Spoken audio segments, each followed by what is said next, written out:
At 2:07 a.m., everything in my life split in two. I remember standing barefoot on the cold kitchen tile in our little house in Evansville, Indiana, clutching the counter, because a sudden wave of pain hit me so hard I couldn't breathe through it. Then another. Then a warm rush that I already knew even before my mind caught up. My water had broken. Mark 1 screamed, my voice cracking as I turned toward the bedroom. "Mark, wake up. It's happening. The baby's coming." For a second there was silence. Then I heard the mattress shift. He rolled over, not even opening both eyes. "Call a cab," he muttered into his pillow like I was bothering him during a normal Tuesday morning. "I've got that presentation. I need sleep." I just stood there, like the floor had dropped out from under me, but I was still expected to keep standing.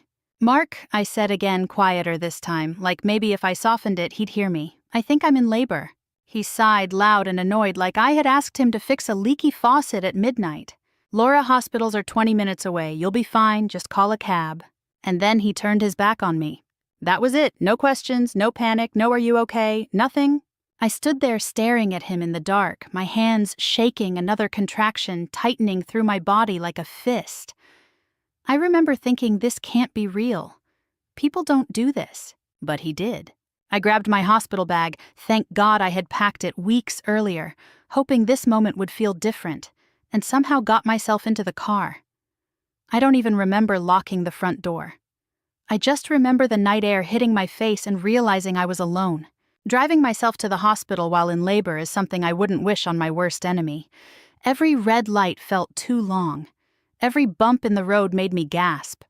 I kept one hand on the wheel and one hand bracing my stomach, talking to my baby like she could hear me. "It's okay," I kept whispering. "We're almost there. Just hang on." The ER at St. Mary's looked too bright when I pulled in, too normal, like I wasn't falling apart inside my own body. A nurse saw me before I even made it through the doors. I must have looked as bad as I felt.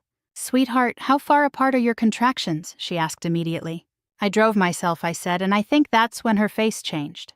Everything after that moved fast. Too fast. Wheelchair, questions, blood pressure cuff, voices overlapping, someone saying emergency intake, someone else asking where my husband was. I didn't have an answer. By the time they got me into a room, I was shaking so hard I could barely speak. The pain wasn't just physical anymore. It was layered with fear. Something didn't feel right. The monitors kept beeping in a way that made the nurses exchange quick looks they thought I didn't notice. One of them finally said, "We're going to monitor you closely. There are some complications we want to rule out." That's all she said, but I saw the word complications float in the air like smoke. Hours passed like that. Lights, pain, voices, then doctors, then more machines. At one point, I asked for my phone. My hands were shaking so badly I could barely unlock it. I called Mark. It went straight to voicemail. I left a message I barely recognize now. "I'm here," I said. "I'm at St. Mary's. Please, just come." That's all I could manage before another contraction took everything out of me. Sometime before dawn, things escalated. I remember a doctor saying something about fetal distress, and suddenly the room filled with urgency. More people came in. Someone pressed my shoulder and told me they were going to take care of me. I remember saying, "Is my baby okay?"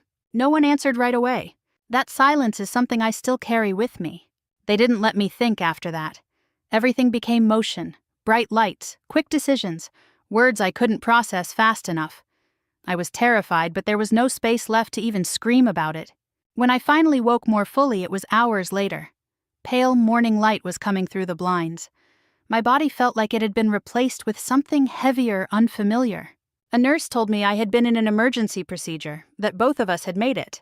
"Both of us," I repeated like I needed to hear it twice to believe it. She nodded gently. "You've got a strong little girl." A girl?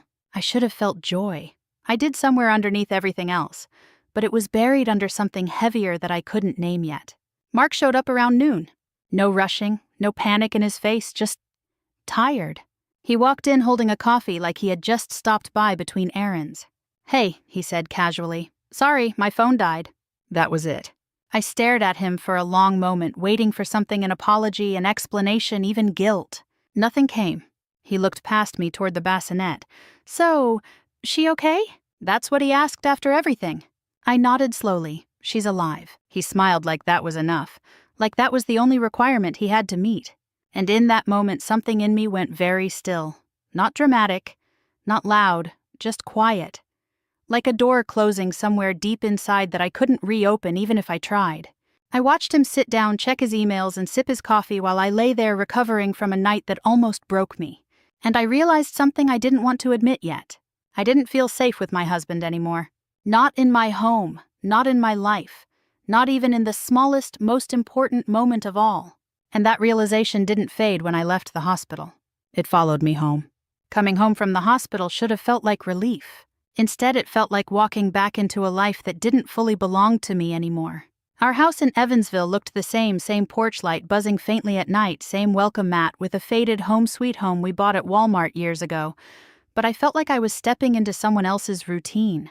Mark carried the car seat inside like it was an obligation he was trying to complete quickly. He barely looked at our daughter.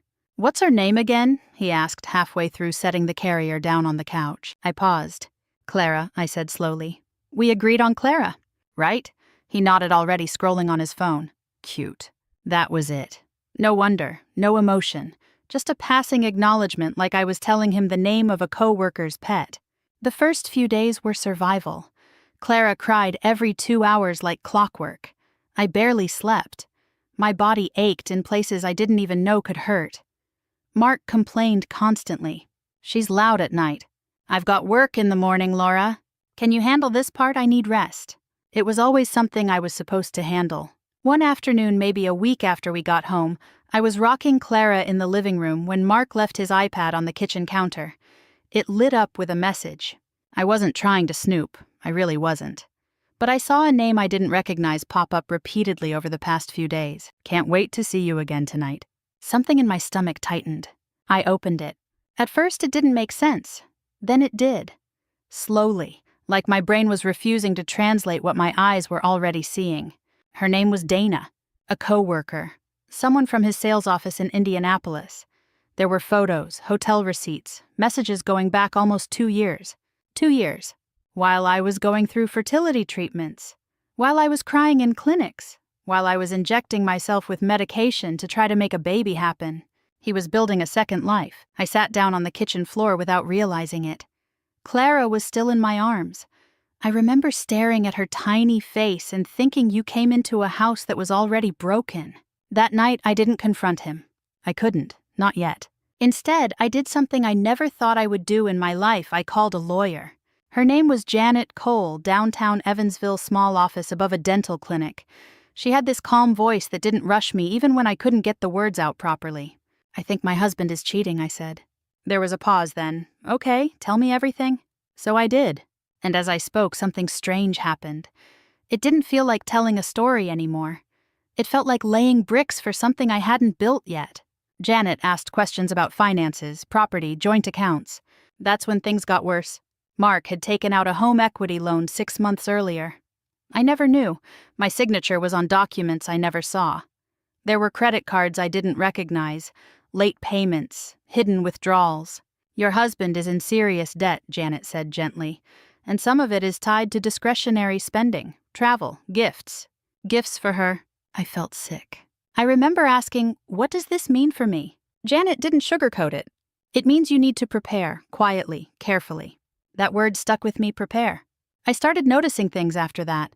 Small things at first. Mark staying out later, changing passwords, turning his phone face down when I walked into the room.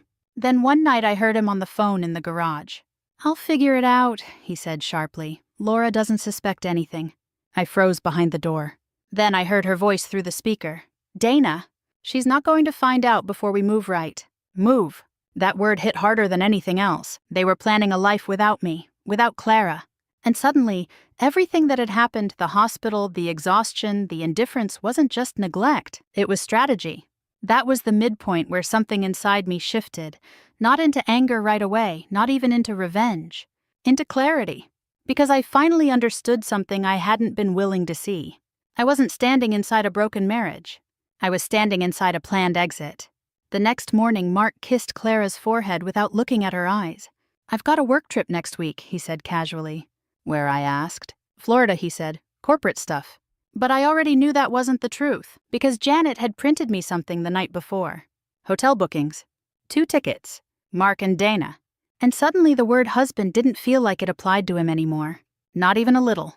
That was the moment I stopped asking myself if this was fixable, and started asking myself what I was going to do about it. After that night, something in our house went quiet in a different way. Not the quiet of a sleeping baby, not the quiet of a normal home at midnight. This was the kind of quiet that happens when two people are living side by side and no longer belong to the same story. Mark still went to work, still came home, still acted like nothing had changed. But I knew better now. I started moving differently. Carefully. I didn't confront him. I didn't cry in front of him. I didn't even ask questions anymore. I just watched. Janet Cole. My lawyer downtown became my lifeline. Her office smelled like old paper and burnt coffee, and she always had this way of leaning back in her chair, like she had seen every version of heartbreak there was. "You don't tip your hand yet," she told me one afternoon. "Not until you have everything you need." So I didn't. Instead, I collected bank statements, copies of loan documents, screenshots of messages. I backed up to a flash drive I kept hidden inside a diaper box in the nursery closet. It sounds almost funny now, but at the time it felt like the only safe place in the house, surrounded by things that had nothing to do with him anymore. Clara was the only thing that kept me grounded. She was 4 weeks old and already changing every day. Some mornings I'd sit in the rocking chair just watching her breathe, thinking how strange it was that something so small could feel so permanent compared to everything else in my life. Mark barely touched her. One night I asked him to take her so I could shower. He looked at me like I had asked him to defuse a bomb. "She's just going to cry," he said. "She's your daughter," I answered quietly. That word daughter hung in the air like it didn't belong to him. He finally took her awkwardly like she was fragile glass. She cried immediately. He handed her back within 2 minutes. "I'm not good at this stuff," he said, like that explained everything. But that wasn't the worst part. The worst part was how easily he accepted that explanation. A few days later, everything shifted. I saw him packing a small suitcase. "What's that?" I asked from the kitchen. "Trip," he said without looking at me. "Work thing, Florida." There it was again. Florida. That same word he had used before. "Same company?" I asked casually. "Yeah," he said. "Sales conference." But I already knew the truth, because Janet had emailed me copies of his hotel bookings. Not just for him, for 2 people. Mark and Dana. They weren't just cheating anymore. They were planning to leave. Together. I stood there watching him zip up that suitcase, feeling something in me shift, not loudly, not dramatically, just settling into place. Like a decision I didn't realize I had already made finally becoming visible. That night after he left for what he thought was his trip, I got a call from Janet. "It's time," she said. I remember sitting on the couch in the dark, Clara asleep upstairs, and asking, "Are you sure?" There was a pause. "You don't get more sure than this," she said. So I filed. Not loudly, not publicly, just quietly through the court system in Vanderburgh County. Emergency custody motion, financial freeze, documentation attached like a paper trail that told the story better than I ever could. When Mark got back 3 days later, he didn't walk into a confrontation. He walked into silence. I was in the kitchen feeding Clara when I heard the knock. Not a key in the door, not him walking in like he owned the place. A knock. 2 sharp hits. I knew who it was before I even opened it. Mark stood there with his suitcase still in his hand, looking tired but confident, like he expected things to just resume. Then I saw it. The phone in his hand was already lit up with messages, probably from her. He didn't even say hello. "Where's my daughter?" he asked. I blinked at him, and for a second I honestly didn't understand the question. "You're what I said?" He frowned. "Clara, where is she?" I stepped back slightly, holding the door but not letting him in fully. "She's upstairs," I said slowly, "sleeping." He exhaled like this was all just inconvenience management. "Good," he said. "Look, I need to see her. I want to talk about." "No," I interrupted. That surprised him. His eyes narrowed. "No." I nodded once. "You don't get to come back in here and just pick up where you left off," I said. He let out a short laugh. "Laura, don't be dramatic. I'm her father." That word again. Father. I looked at him for a long moment, really looked. The man who told me to call a cab while I was in labor. The man who couldn't hold his own child for more than 2 minutes. The man who had already chosen another life while I was still recovering from bringing his daughter into the world. And I said it. Calm, clear, no shaking in my voice this time. "What baby?" I asked. The silence that followed wasn't confusion anymore. It was realization. And for the first time I saw it hit him something he couldn't undo just by showing up late and asking for access. Because some doors don't just close. Some doors lock permanently the moment you stop being needed inside them. Mark didn't take silence well. Some people don't. Within a week of that night at the door, he started rewriting the story. At first it was subtle. A text to his sister. A comment to a coworker. Then it grew arms and legs like these things always do when someone is trying to control the narrative they lost. Laura's unstable right now. She's keeping me from my daughter. I just need to see my baby, but she's being emotional. That word again. Emotional. Like it explained everything. Like it excused everything. I only found out because Janet called me one morning, calm as always, coffee probably already cold on her desk. He's talking, she said. I sat down at the kitchen table. Clara was in her high chair, smearing oatmeal across her cheeks like it was finger paint. What kind of talking, I asked. The kind that builds a case that you're the problem, she said. That was the moment I stopped feeling sorry for him. Not because I wanted revenge, but because I finally understood he would never stop unless the truth stopped him. For a while I did nothing. I kept feeding Clara. I kept showing up to work remotely part-time for a medical billing company in Indianapolis. I kept my life small and steady. But inside I was preparing. Janet helped me gather everything into something a court would respect more than emotion. Bank fraud documentation. The hidden loans. The credit card debt in my name I never signed for. The hospital records from the night I drove myself in labor alone. The messages. The travel bookings with Dana.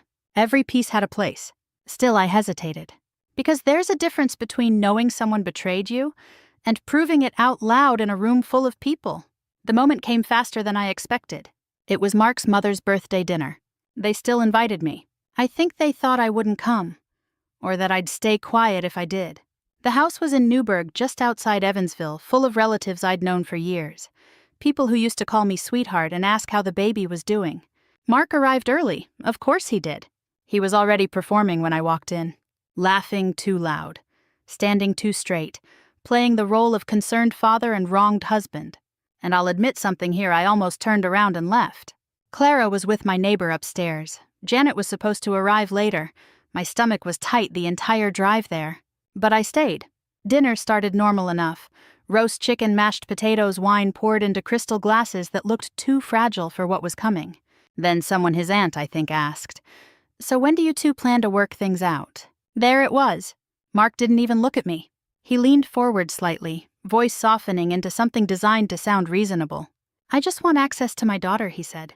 "That's all I'm asking. I've tried everything." A couple people nodded. I felt that old pressure rise in my chest. That instinct to keep the peace, to not embarrass anyone, to be reasonable. Then Janet walked in. She didn't rush. She never rushed. She placed a thick folder on the table. "I'm sorry I'm late," she said politely.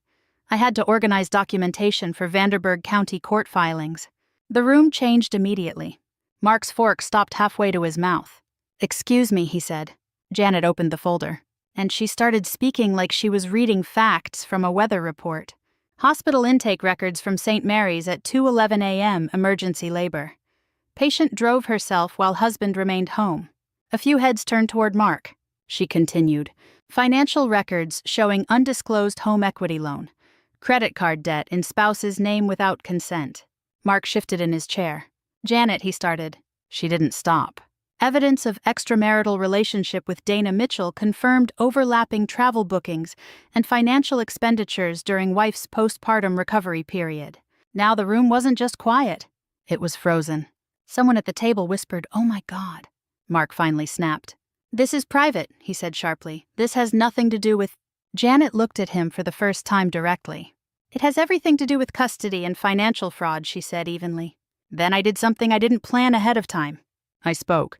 I don't even remember standing up fully. I just remember my voice coming out steadier than I felt. "I drove myself to the hospital while I was in labor," I said. No one interrupted. "I called you," I continued, looking at Mark. "You told me to get a cab because you needed sleep." His face tightened. "I almost died giving birth to your daughter alone," I said. "And you showed up the next day with coffee and email." Now no one was nodding anymore. Even his mother wasn't. Then Janet slid the final piece onto the table. Hospital discharge notes. Timestamps. The nurse's written statement about my condition on arrival. There was no arguing with paper. Mark tried anyway. "You're twisting this," he said, voice rising now. "She's unstable. She's—" His mother cut him off. "Stop," she said quietly. "Just that one word. Stop. And everything in the room collapsed around him. For a moment, I almost felt sorry for him. Almost. But then I remembered the kitchen floor at 2 a.m. I remembered the silence in the hospital room. I remembered driving myself through pain while he slept. And that feeling disappeared. One of his uncles, trying to break the tension, muttered under his breath, "Guess that sales presentation wasn't that important after all." A few people actually let out a small, uncomfortable laugh. Mark didn't. He just sat there staring at the table like it had betrayed him too.